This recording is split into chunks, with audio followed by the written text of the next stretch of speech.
So, hey everyone, Perfect. happy Friday. Brian's here. We'll do formal intros in a little bit. But in the meantime, wait for a couple more. Oops, kick the microphone. Sorry, guys. I'll wait for a couple more people to trickle in and we do the official start. It's hot in here. Is it hot where you're at? It is. I'm building this new shed. Don't have any insulation, no AC yet. That's the best kind So of hot. it is. It is hot. Um, it's like hot podcasting, like hot yoga. Yeah, hot casting. Yeah, same. It's in this weird spot where we've had like a lot of cool days, and so the house has just not been cooled off very well because just like, well, it's already cool. And then today was a hot day, and then there's only like the window unit AC in the other room, not in this room, and that's not on. And then it's just like in here with the light, and then all the lights, and it's just like heating up a little bit. So I'm getting a little sweaty, but that's fine. Maybe that's an overshare for Plus, you folks. no, plus, of course, you run all the open source software too. That like makes your computer work double hard, also. So I'm sure that's adding to it. Yeah, it could be. The nothing can ever be easy. No, no. Yeah. But yeah, it's been quite an interesting little bit of time. Like the seemingly apocalyptic coming after crypto stuff in the US, but then it just didn't really like the FUD didn't last very long. It's just like within a couple weeks it's like, well, we're countersuing or looking at other stuff, and then it's like, well, ETFs, a bunch of ETFs and stuff. And then just like, all right, well, the FUD's over. I guess we're ready for a bull market. Like, did Gensler want to buy Dude, the a dip or hundred per something? Like, what the hell? no, 100%. Like, is it new and different, or is it not? Like, is it just the same thing all the time? Because like we were Mm-hmm. talking, like I took a break, like offline, wasn't reading anything, wasn't just like muted a bunch of news stuff, unsubscribed to like a bunch of YouTube channels, but not Digital Cash Network, Thank you. and just dude, and nothing's different. Like actually, when you come back, nothing is different.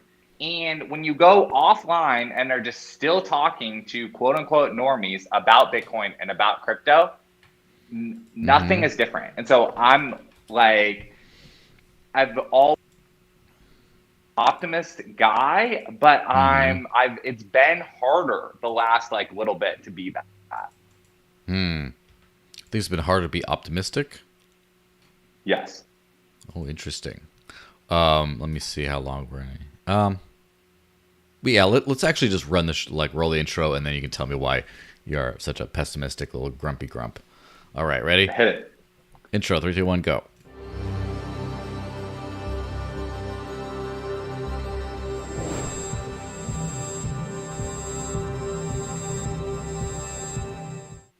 So, hey everyone, happy Friday officially. I'm joined by the one and only Brian Harrington for this, the 119th installment of the Digital Cash Network. How's it going, man? Cheers. Happy Friday. Thanks for having me, dude. Yeah, no problem. I really like your license plate, by the way. That's something that more people should. It looks like it says stacker from here, but I know, or staker, but I know exactly what it says. There we go, stack BTC. Definitely Yes. good advice. So Exactly. No, and people everyone. give me a hard time about OPSEC and stuff, and I'm like, no, like I'm trying to locally index for Bitcoin. Like where I'm Hmm. trying to push this thing locally, like it needs to be normalized, like as we've all been working on. So yeah. Yeah, I have a Zcash podcast coming up after this, which obviously is much more into the whole privacy side, but an interesting discussion you got into, which maybe I think I have a tweet of mine that I'm going to put up, is on the whole transparency versus privacy. And it's not like the ability to do both is very important because sometimes you don't want to advertise, for example, your kids' names and days of birth to like the whole world, for example. But then some things you do want to advertise. Some people might be like, "Oh, that guy's into Bitcoin. Maybe I should rob him because he's rich or something." It's like, yeah, or maybe you could benefit off of other people knowing that information. Totally. No, or if we solve the online identity thing, then we can actively share when our kids' birthdays are because they don't need their birthday to make Bitcoin on the internet anymore and Hmm. don't have to give their employers their birthdays anymore. So it's like that's then we can do normal birthday celebrations. Yeah, absolutely. So before we dive into the kind of new stuff, you were mentioning, I guess, related to the news, and that you were a Yeah. little bit pessimistic maybe about Yeah. crypto or Bitcoin in the U.S. Yeah. You mind going into that real quick before we hit the big stuff? 100%. It's coming from a place of like I don't understand what the like product managers are deciding. Like I don't understand. We have people inside each of these companies that we know and love, and I'm not trying to throw them under the bus. I'm just trying to say I don't understand the decisions that are being made every day in reaction to the greater things that are happening. Like everything feels very reactionary instead of being like, this is software. We need to get this software adopted. Here's how we're meeting people where we're at and building it, you know? And everyone is like, oh, bear markets are for building, bear markets are for building, bear markets are for building. But I just don't feel that. When you actually go and talk to the people inside all of these exchanges, I don't feel that from the day-to-day person just doing the thing at those places. Well, that's the thing is bear markets should be for building, but bear markets often are for surviving or for dying, you know, because Right. that's the unfortunate thing is like a lot of projects just have to hang on during the middle of all this nonsense, and a lot of them don't make it. And I can't say it's always a good thing, but a lot of times it's like shaking the weak out. But builders, like the thing is, I think that a lot of times it's just like it's like when people like call out to a higher power when they're in trouble and just like talk atheist talking points when everything's great. It's just like the natural reaction to things. And so these little shakeouts, like the good times are good and they're not bad. They're good. Everyone likes money. Money builds great things. It opens more doors and everyone does better. That being said, when things aren't as good, there can be a teaching moment, right? Doesn't mean that you learn good things. It means that you do or you suffer, right?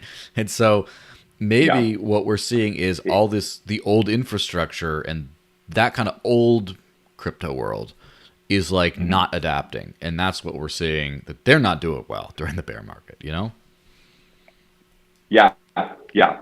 And I guess it's just different because as an individual, I've never really thought in terms of bull market and bear market. Like, and it's not, and I don't just mean that about like, oh, I don't care about price or whatever. That's not what I mean by that. I mean by that of like, my knowledge of Bitcoin and how it's interacting with my life has gone up for 8 years. Like it hasn't gone like this. Like my interestingness of Bitcoin and how it's a part of my life and how it's a part of my family's life is just going up. So to listen to the companies that I like know and love and their apps are on my phone to talk about like having to tread water or just like where like try to think about growing or try to think about whatever, I'm just confused because I've never thought I as a person, like as a personal Bitcoiner and not going through that. So why and maybe that just makes me sound ignorant of like I don't understand how businesses work or whatever. But that's kind of what I'm saying is that there's like a disconnect between just like regular Bitcoiners like and the decision makers inside the places building crypto products, I guess. Yeah, I definitely think so. I mean, no one ever thinks of like the .com bubble and like AI and the other stuff as a cyclical thing where you just stop using Midjourney or ChatGPT when the stocks are down and you just wait for them to go up. It's like that's insane thought. Like no one does that. But also the entire crypto industry is say I would lowball and say 80% speculative right now. Like people are still buying and hoping it's useful someday. And like and so people like us do get like caught up in that thing. You know, like obviously I spent crypto today. Big shocker. It's like, oh, but it's low. It's like, how could you? What else am I going to spend? And so it's just for me, it's just the day in day out. And then so even with like the volatility, some like the odds of me having, let's say, $100 worth of something, and now it is worth $20 or $30 the next day. Like, that's not going to happen. It's, maybe if you go over like 2 years and then the up and the down and down, but then it might be like, oh, I got paid. Oh, it's up like a little bit. I'm going to spend it. And it's just, the thing is there aren't normal crypto users. There's just like you would mean like 12 other people probably. I know most of them. And then there's probably another dozen that I don't know, and that's about it. but we're getting there. Right. And the tools keep on getting better and better. I should, let me see, actually. Go rant a little bit while I put something else, because I just thought of something cool to put up on the screen, and I have to find it. Yeah, I want to believe that, right? I want to believe that the tools are getting better. I want to believe that the tools are getting better. I have said that on your show. I've said that on my own show. I've tweeted that, all that stuff. But like, as like you're in the like news stories today of like delisting coins and of just like, again, looking at the wheel spinning, like there's just a lot of wheel spinning of like, what's a new feature? What's a new feature? What's a new feature? And I'm like, what do you mean new feature? Like, how is there any new, like, make it money. Like, make it money and give me the ability to interact with my bills and my paychecks with it. I don't understand what, and if it's like, oh, well, the customers don't want that. The audience doesn't want that. Okay, then hire product marketers and get the customer to want that. You know what I mean? Or build it so good. Like, we all were mad that, like, Apple delisted that one, like, Bitcoin payment thing or whatever. Yeah. But okay. Then what are we doing to get actual product managers at Apple that understand Bitcoin? What are we doing about that? What I don't know what we're doing. We're not developing a bench of people that like know how to implement it or care about implementing it. And so we can't be surprised when stuff like that happens. That's one thing I did notice is the adoption and the usability and all that kind of stuff has been on a pretty much, on the average, a steady uptrend for the last, I guess, 10 years I've been in crypto. But it's not in the same place. It gets distributed all over the place. So let me give a free shill for a company that does not pay me in any way, shape, or form, but is cool to have. So put on this Spritz Finance, right? Just 2 days ago, Spritz Finance added Bitcoin support. And Spritz.finance is a site that lets you pay all your bills, including utility, mortgage, tax bills, everything with crypto. And they have a reloadable prepaid card that you can just like load at any time with crypto. And then basically it's a one-stop shop app that just lets you live entirely off of crypto in the US. They launched exclusively on Polygon because they were trying to be an off-ramp for like people doing like degen DeFi stuff. And then they kind of expanded other EVM stuff from there. And then Bitcoin is their first non-connect to wallet, non-EVM type coin that they finally added Bitcoin, and they might be adding some others too. But so as of 2 days ago, now all of a sudden, Bitcoiners in the US now all of a sudden can literally spend it on everything without giving up custody of their Bitcoin. They just, they hold on to their keys and they can kind of do it. It is KYC because, of course, bills and stuff. But so, yeah, that's like, that came out of left field. And I'm looking at this tweet, right? 52 likes, 15 retweets. What the hell? Like, everyone should be on this. This is like huge in my opinion. Want to know what I think it is? No, okay. So completely huge, very major props like to them. They're hitting every single thing that I just complained about, right? Like I just spit up a bunch of just like like complaining, right? And they are like putting a foot forward and like solving all of that.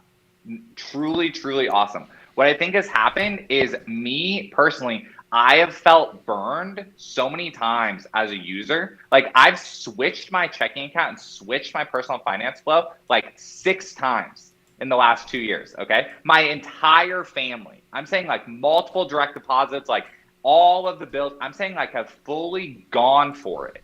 And had to do that multiple times. And so I've churned through all these things that have said they're going to be the solution. Okay. And so I'm rooting for them. I'm actively rooting for them, but jaded. But I need them to tell me why it's different. Why is it different? And what are you guys doing? All like That's what I want to know, because that's what's going to help it go the distance. And I will gladly like retweet it and freaking go for it for them, like, also. Yeah. And so what makes it different from, I guess, my perspective is, first of all, they're like Bitrefill had a bit bill pay thing in the US that went away for a while. Now they're trying to get it back and all this kind of stuff. It seems like this is the first one that works really well for all bills. It's not just like, well, it's sketchy with some and has like an auto import feature, like you put in your info and just all the bills in your name just auto pop up and you just go pay. Sweet. And so that part seems cool. They're also like a growing company, because like they were super conversational. Now I can never get a hold of them because everything's like, we got to fix our referral thing. This thing's got like, but yeah, they're doing the right things. But the thing is, like, these kinds of things, as I said with adoption, it's all going up. But then people who are on like, I'm just like subscribed to one feed, just miss out. No one's spending it anymore. The merchant count, like CoinMap, isn't popping like it used to be. And it's like, yeah, but listen, it's happening. Like Bitrefill is expanding all the time. I'm always talking to them. Like there's a lot of stuff going on. But yeah, I just thought I'd throw that thing in there because you kind of got me thinking about like what is actually growing right now. And it's like, I can name a bunch of stuff that's growing, but that's only because I'm in the weeds.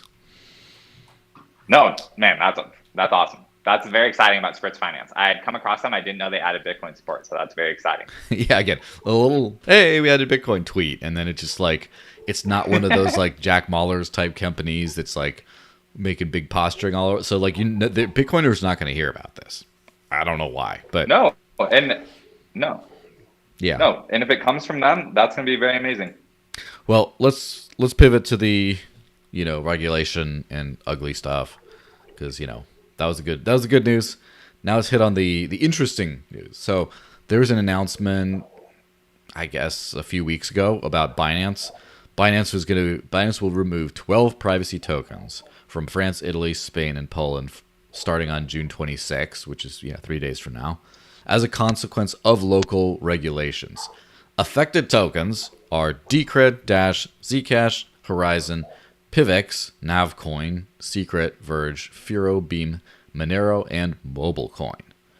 So this went out like, oh my gosh, they're delisting all these privacy coins everywhere. And a new entrant to that list that's not usually grouped into the group would be Decred. Decred did implement some CoinJoin++ thingy that, but I guess they're paying attention, so they kind of added that. But so the interesting part about this is not just that, but then later they revised that list. So they sent an important reminder. It says, this specific example is from Sweden, by the way, but it says, last week we received an email with a formal notification about restriction, blah, blah, blah. As of June 26, they will no longer be able to purchase privacy coins, whatever. But they revised the list to only include Beam, Monero, MobileCoin, Firo, and Horizon. So the notable ones that got removed that I can think off the top of my head that they decided, now we're not delisting, are Dash, Decred, and Zcash. So before I go into my little rambles of opinions and stuff, what's your hot take on that? So the hot take on the reversal is what I was saying about the product managers. I don't understand, like, what is Binance's goal? What is your goal? What is your goal? How are you making money? What are you doing? Like, what is the flow when rules change and you have to make decisions? Like, you're just moving so fast, or just one person is making decisions that then it gets reversed. Like, that's my questions. Just what are you doing and how can you do it better? And then secondly, I guess I would ask or was it proactiveness from then the other communities and the people that work on the other communities to be like, hey, like, they're almost like giving Binance the support of like, here's why you can keep us, here's why you can keep us, here's why it's different, blah, like, you know what I mean? So it's like negative project management over here, but then it could also be an example of like very like positive forward thinking project management on behalf of these other coins to, I guess, like keep them on, I guess. Yeah. Oh, that's the thing that I think is really fascinating because of those people involved, I know that someone who works with Dash did reach out to them. Someone from Dash Core Group sent them an email or whatever. And as far as I've seen this stuff shared from Decred community members, so I'm pretty sure they must have reached out. I know that Zcash tends to be very connected with like the more regulated kind of things, so it makes sense. Here's what my speculation on exactly what happened. The EU pull out some like commie nonsense. It's like, you gotta delist all. You can't do this. And then they say, okay, anything that's remotely been called a privacy coin at any point, we're just gonna like just get rid of it. Just they don't even think twice about it. Does it matter or not? And then the communities flip out and they're like, dude, we can't get off Binance. That's how we buy all our stuff. And then they just say, oh, did you know that Decred is a transparent thing that you can use transparently? Did you know Dash you can use transparently? You know Zcash you can have transparent addresses. You can comply with all these regulations they're making you do. And it doesn't, but then like the other ones either didn't reach out with them, or for example with Monero and Beam's case, you can't really turn off the privacy function on that, if you know what I mean. So that's my speculation on what happened in this case. I think that's super accurate probably on what happened. And it just makes me like, so why does no one inside Binance care enough about like the bigger crypto like mission to say all that stuff first? Like, why are they making those people run the fire drill on it? Like, why? That's weird to me. And then number two, you're telling me that the people at the EU know enough about how the software actually works to splice which ones are okay and which ones aren't okay. I don't buy that at all. Yeah. I don't buy that at all. Like, I think that we know the software, we, the internet people, we, the people inside Binance, hopefully understand how the software works way better than any of those people are going to. Like, we are in control and can say and brand and talk about the software however we want, because it's just ones and zeros. It's ones and zeros. Yeah, of course. And so we can talk about it however we like with words. Yeah. Which kind of leads to this next thing, which is a tweet that I put out recently on this thing, where I said, privacy and free speech are fundamental human rights. You have the right to both speak your mind and choose what you don't want to share. That's why I'm a fan of default on, but not forcibly on, privacy. And that led to some little discussion with some people with Zcash favoring like only on kind of stuff. But I guess the point with all this discussion is there will be like, these are tools to make your life easier. These are all tools. And the end user, in the most cases, really would want privacy. That's just kind of what they'd want. But unfortunately, like the regulators sometimes want, like for example, you can share view keys for something like Monero and be able to be like, all right, look, this is where the transaction came from. This is where it went. You know, you can voluntarily share that kind of stuff. But because the user experience of doing that is clunky, which is, I would say, about a third of the problem. The 2/3 of the problem is the Monero community, which is, you know, their biggest branding is we are the drug dealer coin. We are the, you know, if it's not used on the dark web, it's not real. All this kind of stuff, which has been very, in my opinion, I don't criticize at all. It's been very successful of a strategy of just saying, look, if it doesn't work for the things they want, the government wants to stop you from doing, it doesn't work at all. I definitely agree with that kind of thing. And then, of course, there's the unfortunate side of things, which is if you can't make it easy for people for like the suits to keep their jobs and not get like, you know, sued by whatever regulator or shut down, if you don't make it easy for them, they're just going to say, nah, I'm not going to deal with it, which, you know, goes back to your thing about the users know what's going on. All I see is trading volume. Like if the European Central Bank or whatever came out and said, all cryptos are great except Bitcoin. Well, you could bet your ass that Binance would be explaining why Bitcoin is good because of just how much of their how much of their business model depends on them understanding that. But it's like a few of these are like minor assets. It's like, what, you're going to shut down our whole platform if we don't we'll just get rid of it without a second thought. Yeah. Yeah. I agree with that. The whole money talks kind of thing. But But that's the thing. The other thing is, in most cases, as you mentioned about like users and stuff, most people aren't users of crypto. Most people just want to buy the tokens and swap them. And it just, if they're not, there's not a lot of trading volume behind them. It's like no one needs. Let me just pick on Beam for a second. I have interviewed the CTO of Beam on this podcast before, so hi if you're Mr. Romanov if you're watching. But like no one needs Beam right now. Like the only reason that it's a thing is, I mean, there's wonderful teams and hardworking developers doing innovative stuff with Mimblewimble and adding a Atlantis option for offline transactions. All this kind of awesome stuff going on. Yeah. But the average people go into Binance, they have those 4 letters, and they're just like, I'm gonna hit buy, and then it'll go up, and then when it goes up enough, I'm gonna go swap it for a different one. And like they don't, if they lose access to Beam on that platform, they don't care. They're gonna, I can't trade that. Maybe I'll use some sketchy exchange, but most likely they're just going to trade different tokens. Whereas if it's a real token, it's like, dude, I need a Google Pixel because I'm into de-Googled privacy and I want to. That's the only thing Graphene OS will work on, and they just delist pixels. You're going to be like freaking out. You're like, no, I need this for what I do. You're right. I guess then. That because money talks and like business perspective, right? Okay, trading volume isn't that. Then why was it listed?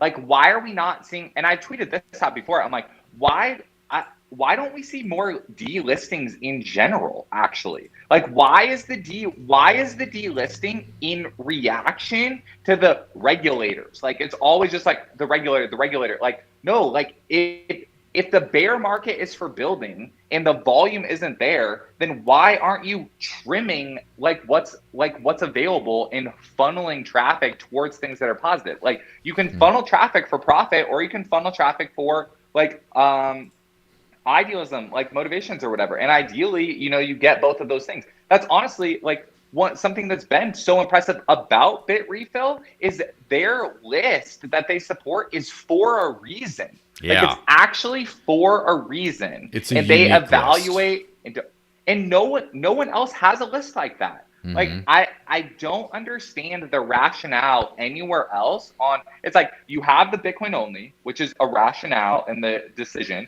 and then you're starting to see the Bitcoin and ETH, as you just saw like with Casa. And do you think like the whole L2s and like ETH as a programmability layer of Bitcoin and all that stuff like is running pretty good, and all the ordinals crowd is like causing new discussions, which is positive. But then and we label the exchanges as casinos, which is fine and is what it is. There has to be some like positive software understanding business people that can get into these exchanges and trim the list and honestly make profit go up while pushing forward cryptocurrency. Like I have to believe that. Well, that's the thing is the Binance of the world is like the low-hanging fruit. That's CZ is a fantastic business person. And there's a lot of negative things you could say about him that are also true. But just for the purposes of this, the quickest path to profit is allowing people to buy and sell cryptos, especially for each other. And so that's what the market's tailored towards. What you see is when the volume goes down, volume has to go really low for them to delist certain assets because it's just not worth it for them to turn it off for the casino purposes, right? Now, where you do see a lot of places delisting is stuff like BSV. And sometimes it's because of social pressure from whatever. But a lot of cases, it's because the nodes are extremely expensive to run because of how giant the blockchains become compared to the volume. Now, if Bitcoin, BTC, had more volume, had a way bigger blockchain than BSV, they would still keep it because you got it, because it makes dollars and cents, right? And that's just all that's happening. But the point with Bitrefill is how many exchanges list USDT on Tron? Like pretty much none of the big ones, the really big ones that have like the Binances of the world. But like, does Coinbase? Probably not. Does like Strike? Absolutely not. But it's just like Bitrefill. Where do people who can't do KYC for the most part, how do they spend their crypto? There's a giant chunk of people wanting digital dollars on a permissionless, network Yep. that's cheap and fast in Latin America. There's a giant chunk of people using Tether on Tron. And so the BitRevol's like, the market has spoken, we'll let them do that. Mm-hmm. Yep. Yeah. Yeah. And that's one reason it used to be like, oh, everyone does Bitcoin or Bitcoin and other things. And then now the collection of coins that are supported is very different based on what pocket you're in. And I think it was crazy that Spritz started as Polygon only and then quickly went to EVM only because their use case was, why do people get crypto? Well, the Bitcoiners a lot of times get them to buy and hold. The ETH people buy it so they can do big money moves and like sell a bunch of NFTs or do some DeFi leverage, whatever the hell, and have a big pot of money left over. And so Spritz was created as an off-ramp for ETH degens, kind of. And then after that, they're like, oh, guess what? People in other communities want to spend their crypto who don't have these weird DeFi applications. And now they're expanding like Bitcoin and some other ones. So it's just kind of really fascinating to where that whole shakes out. And I like the delisting. I think if I were to guess, in the next 5 to 10 years, the listing every coin under the sun thing will be something that like a couple of exchanges do, like Binance and maybe one other. Everyone else will have like a targeted cluster of things they can focus on and focus on the users and the user experience of that. Kind of like, what you're talking about. Yeah. Yeah.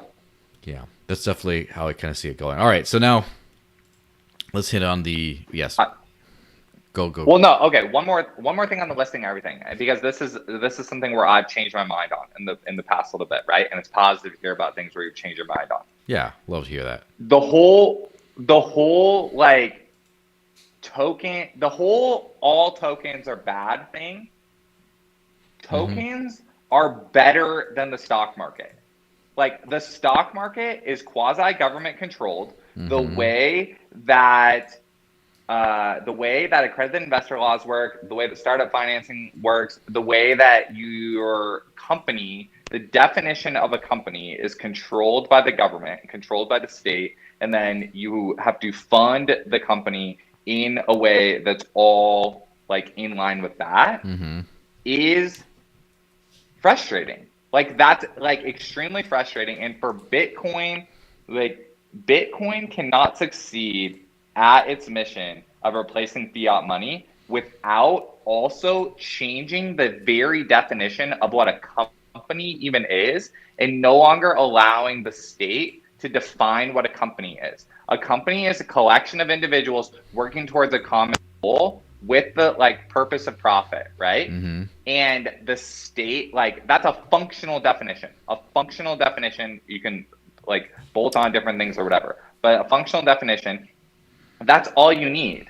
If me and you want to start a company together on the back of a napkin with an agreement, then that napkin is our agreement. Right now, when you go to work for a company, you docu-sign a PDF that writes to the American legal system, and then US dollars move along the ACH network from your checking account routing account, not yours because you don't have a checking account routing Everyone account, else's but though. but then to my checking account routing account. Okay, so that's using software to sign an agreement which writes to the social contract of the United States of America, and then the US dollars move on the ACH network. All we're doing is now we're using software for me and you to click the sign button that says when my digital signature, when my digital identity delivers the work product to you, your crypto wallet delivers the crypto to my wallet. That's all we're doing. Like that's what we're doing now. Yeah, it's an information transfer network. That's it. That analogy has like helped me move past this like frustration between like the whole just Bitcoin versus all of crypto stuff. And so that's an example of where I've changed my mind, and an example of where like that's why I want these businesses to like do better and care more. And I also want I want DAOs. Like DAOs are trying to bite off more than they can chew. They need to get focused and get product market fit and decide what they're doing and decide how their token is going to benefit people, like that they raise the like funds for to do their thing. And so I just want to say all that because it feels fresh and new. And so I'm not anti Binance having lots of tokens. I'm pro Binance having good software people that can explain what they all are doing. Yeah. Well, that's the thing is the end user also needs those same people to explain it because a lot of people hear stuff. Yes. And like, for example, Bitcoin has had coin join abilities for many years. But for some reason, because Dash was launched as, well, not quite launched, but like it was a dark coin before, people were like, oh, this is the scary one. And then to this day, almost 10 years in, there's no mobile, well, there's very few mobile wallets that use this feature, that support this feature in Dash, but like no one knows it. It's the scary privacy coin. It's like, and then same thing with like, you know, I knew a lot of people used to use Zcash with transparent addresses, which is just like Bitcoin. And they're like, they don't know that they're not using the cool privacy stuff. But no one cares because they buy the ticker and they flip it. You know, the Bitcoin talking point of like, oh, it's not a company. Bitcoin is not a company. Bitcoin is not a company. It just is open source software. It's just like whatever. Crypto competes against each other like companies. Yes, definitely. For now, they do. Like they do. And that's another thing that I've just like come to like, that is happening. And so how do I need to adjust the way that I'm viewing the world because that is a thing that's happening? Yeah, absolutely. And the thing is, the market kind of tells you what you're about, even if you think you're about something else. And so right now, the cryptos are kind of like companies, which is what the SEC is thinking.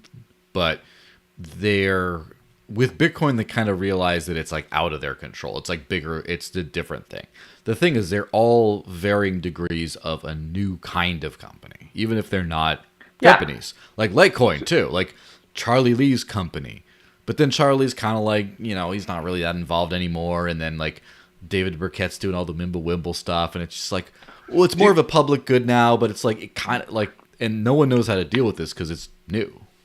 Bro, 100%. And this is like, as soon as I saw all the Bitcoin L2s were like, oh, here's the L2, and then here's the foundation for the L2. I was like, that's the same thing. It's the same exact thing of like, here's the L1, and then here's the foundation of the L1. And that's when the blinders started coming on off also.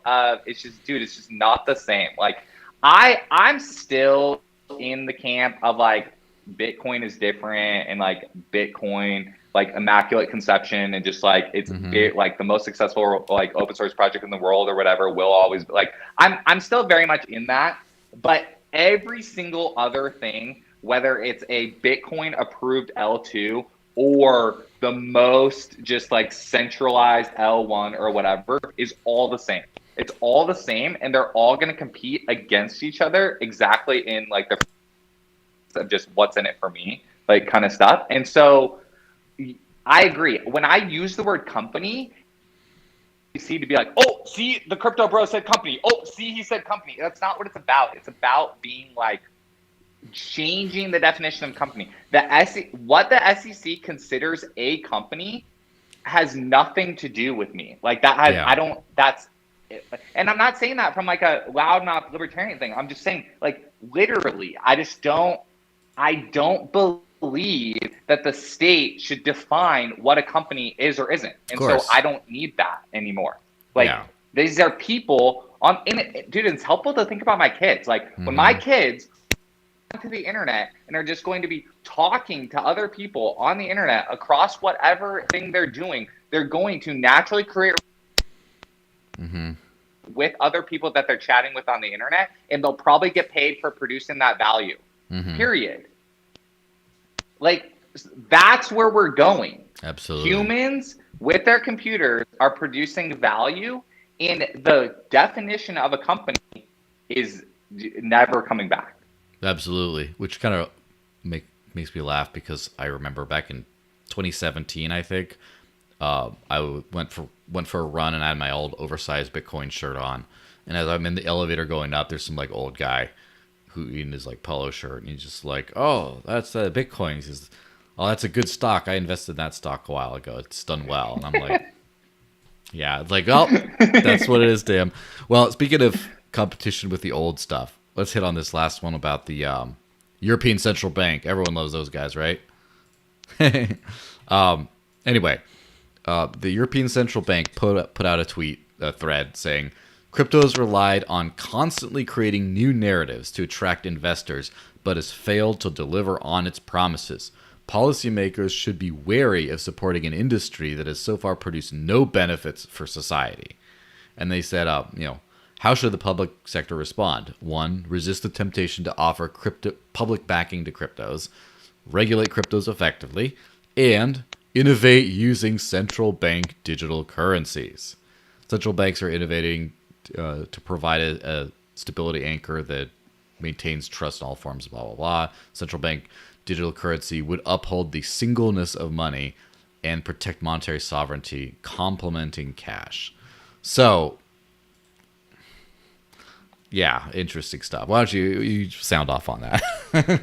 Yeah, I'll go first on this one. I'm actually gonna take the so I was ready to just roll my eyes at it, but then I scanned the speech, and to be honest, I actually think it was a good speech. I actually hit on a lot of things, it's a great angle,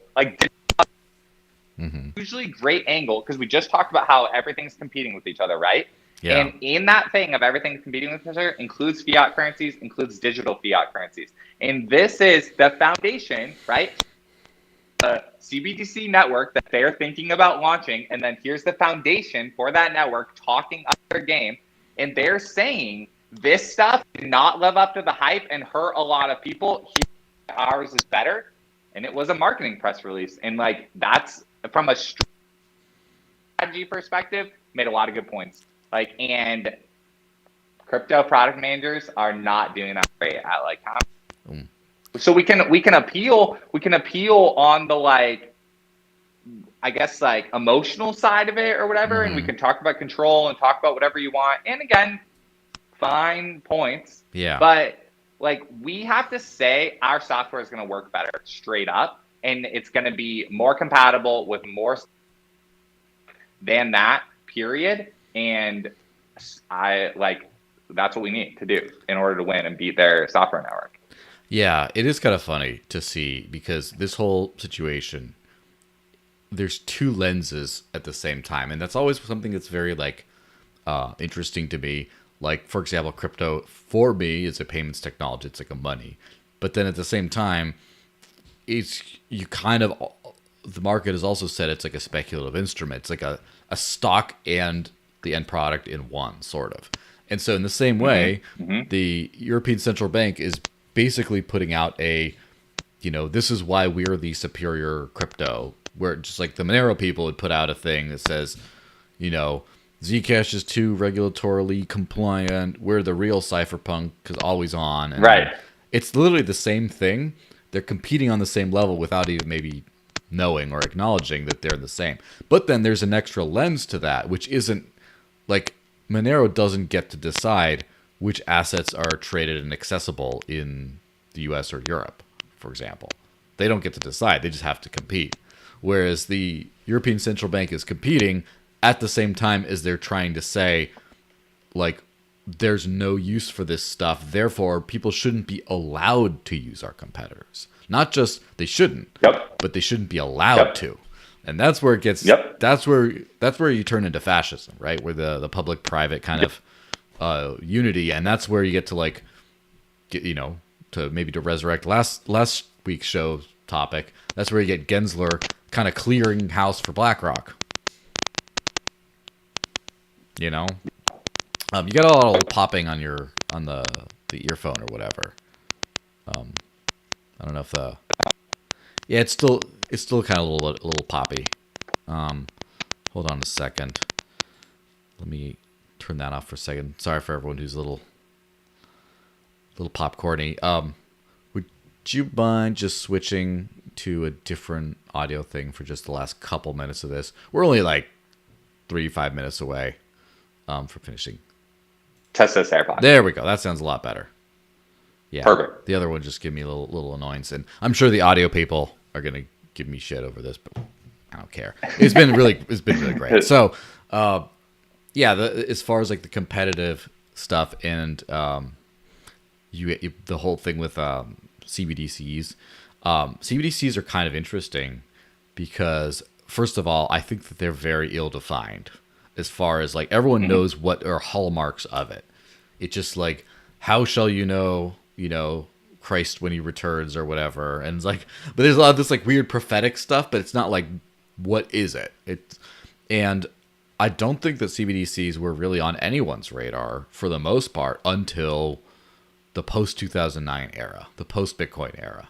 It's like Bitcoin defined what free digital currency is, and then it forced the other people to compete, being like, well, not just use the banking system, but use the new banking system, the bit banking system. I'm still kind of in the camp of like, they're not going to actually ship. Like, they won't actually ship. It's just going to be a new words used to describe the same Chase banking, Wells Fargo banking, Zelle, like it's just the same software that's already on everyone's phone. Maybe they'll launch an app with a new wrapper or whatever, and it's going to be more about the definition of like which banks get access to the Fed, like that kind of stuff. Like one thing like that will get tweaked, and then the apps are going to feel the same. And it's going to continue to be sold and marketed as like a convenience thing and it works better thing, and it's safer thing. Yeah, absolutely. It's kind of like is an interesting time because on the one hand, the advent of crypto has forced fiat as a whole to just overhaul its back ends completely. It's just like, look, you can't just do this nonsense. We want instant anyone to anywhere kind of thing, and it's like secure and it's like compatible with everything. We don't have to issue or contact your bank to do like all this. We need to get into the future, and so the free market has caused the government, which CBDCs aren't necessarily government, but they're very hand in hand with government, right? It's forced them to compete, which is great, even if cryptos go to zero. And we never I'd be really bummed, obviously, but at least it forced society to move forward a little bit faster. Right. But then the other side, those are the advantageous parts of like a digital currency that the government uses. The other part, though, is all these censorship vectors for fiat have been really clunky in the past, where people are like, well, if you're doing really sketchy things, then they'll have to go to your bank and harass them to like shut down your account, all this other stuff. Whereas now, if it's also streamlined, they're going to start doing it a lot more. And then the average person who's like, my card works everywhere. I don't care. Why do I need crypto? My card works everywhere. Their proverbial card of the future is not going to work everywhere, and they'll really see. So on the one hand, it's causing central banks to compete with crypto. But on the other hand, I think it'll lead to highlighting why you need a decentralized alternative. 100%. And like circling back to the product discussion as well, this is why exchanges and crypto products have to pay higher than the like CBDCs do. Like the crypto companies have to pay higher and have better management and better working conditions than the CBDC software engineer and software product manager job offers. And that's what we have to nail what gets listed and how are we making money and how are we serving people so that we can continue to brain drain the establishment and make sure that only very low level engineers sign up for that job. That's why it matters. It's not just about grumpy, no one's making the exchanges good or whatever for me. No, that's a big part of the thing is we have to continue to have the pipeline of engineers and good product people need to continue going to this new bucket. Yeah, it should only be the losers or the truly evil that end up back in the other thing. Correct. Yeah. Correct. Yeah. And the people that are going to get the information and then defect. That sounds like a great place to wrap this thing up. It's shill-o'clock. I don't know if you check the time. Oh yeah, it's definitely shill-o'clock. So What are you gonna shill? And just fire away. Dude, very thankful for that. Here's the thing. The news story this week, the hip spa in Brooklyn, like put this thing on Instagram that was like, we heated our hot tub with Bitcoin miners. And the hipsters in New York that apparently don't understand recycling anymore got all outraged and like turned off. They were like, this is a turn off. Like, we can't believe you would be doing this and supporting this thing. Like, this has to be an Onion article. Like, why are you doing this? And they need to all tune into my YouTube channel that talks exactly about the intersection of Bitcoin and energy and why Bitcoin's relationship with energy incentivizes more efficiency, incentivizes recycling, incentivizes more efficiency. And it's like, it's doing everything positive about reuse, upcycling, all that stuff at the same time that it produces all the positive social benefits that we've talked about this entire episode and you've talked about all 119 episodes. When they are sliding their credit card to get in that hot tub, they are literally supporting the war machine. Literally. And so we need to flip this entire thing on its head. The same way fair coffee, okay? Fair trade coffee. It's responsible to drink fair trade and sourced coffee that you understand how it was sourced so that you're not sending profit to people that are doing things inhumanely, right? Swiping your credit card to get inside that hot tub is the same thing as that. Like, you're supporting evil, like, in the world, okay? And this bathhouse is doing the right thing of moving into the future. One thing I would have done is I wouldn't have labeled it the Bitcoin standard. I would have labeled it, watch how we recycle energy. Like, it's all about words. It's all about marketing. And it sucks to say, but yeah, like, these people who we need on our side in this discussion don't like Bitcoin as a brand right now. And so you need to subscribe to my YouTube channel, get your energy talking points up, and take them out for some fair trade coffee and help educate them, because they're showing their ignorance right now. Yeah. So would you mind telling people about your YouTube channel where they can actually find it? Yeah, you're on right now.